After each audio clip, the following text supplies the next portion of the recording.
योद्धाओं से सीखो, क्योंकि योद्धाओं के हौसले बुलंद होते हैं और इतिहास केवल योद्धाओं को ही याद रखता है। आज हम बात करेंगे एक ऐसे योद्धा की जिसे लोग शिवाजी का दूसरा अवतार मानते थे।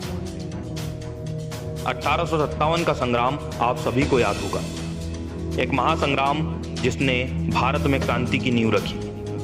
यह और बात है कि कुछ गद्दारों की वजह से हमारे वीर इस संग्राम में विजय नहीं हो पाए।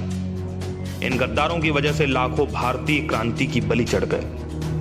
क्रांति के डर से इंग्लैंड भाग चुके अंग्रेज जब वापस आए तो उन्होंने भारतीयों से बदला लेने के लिए लाखों गरीबों की हत्या की, ताकि फिर एक नई क्रांति न भड़क सके। लेकिन उन्हें नहीं पता था कि एक 12 वर्ष का योद्धा अपनी नंगी आंखों से यह सब देख रहा है। उन्हें नहीं पता था कि यह चिंगारी एक दिन ज्वालामुखी बनकर उभरेगी, और यह ज्वालामुखी था वासुदेव बलवंत फड़के। जन्म 4 नवंबर 1845 को महाराष्ट्र के कोल्हापुर जिले के सिरडोने गांव में। वासुदेव बलवंत फड़के महज 10वीं तक ही पढ़े थे, लेकिन उनकी दूरदर्शिता और आर्थिक ज्ञान का कोई सानी नहीं था। 1857 की क्रांति को उन्होंने बहुत करीब से देखा था। उनका कहना था कि मुझे मेरे जैसे 25 लोग चाहिए, हम इतने लोग ही पूर्ण स्वराज्य लाने के लिए काफी है। उन्होंने कोयलों और भीलों को एकत्रित करके रामोशी नाम का एक क्रांतिकारी संगठन बनाया। लोकमान्य तिलक और ज्योतिबा फूले उनके समर्थक थे। 1876-77 में जब महाराष्ट्र में भीषण अकाल पड़ा, तब उन्होंने अंग्रेजों के खजानों को लूट लूट कर गरीबों में बांट दिया। महाराष्ट्र के 7 जिलों तथा पुणे नगर पर उनकी सेना का कब्जा था। अंग्रेजों की तो यह हालत थी कि वह उनका नाम सुनते ही कांपने लगते थे।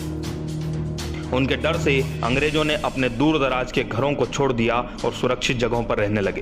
अंग्रेज सरकार ने वासुदेव बलवंत फड़के के ऊपर 50,000 रुपए का इनाम रखा। इसके बदले में वासुदेव ने अंग्रेज अफसर रिचर्ड का सर काटने पर 75,000 का इनाम रख दिया था। तुलसी घाटी की लड़ाई के दौरान वासुदेव के साथी दौलतराव नाइक शहीद हो गए और अन्य साथियों को अंग्रेजों ने गिरफ्तार कर लिया। बुखार की हालत में वासु को धोखे से गंगापुर के मंदिर से गिरफ्तार कर लिया गया। फड़के की गिरफ्तारी के लिए घोषित इनाम की रकम हैदराबाद के निजाम के द्वारा दी गई थी। 9 जनवरी 1880 को वासु को बेड़ियों से जकड़कर अरब के अदन की जेल में आजीवन कारावास के लिए ले जाया गया। अंग्रेज उनसे इतना डरते थे कि उन्हें भारत की जेल में रखना सही नहीं समझा, लेकिन अदन की जेल भी वासु को नहीं रोक पाई।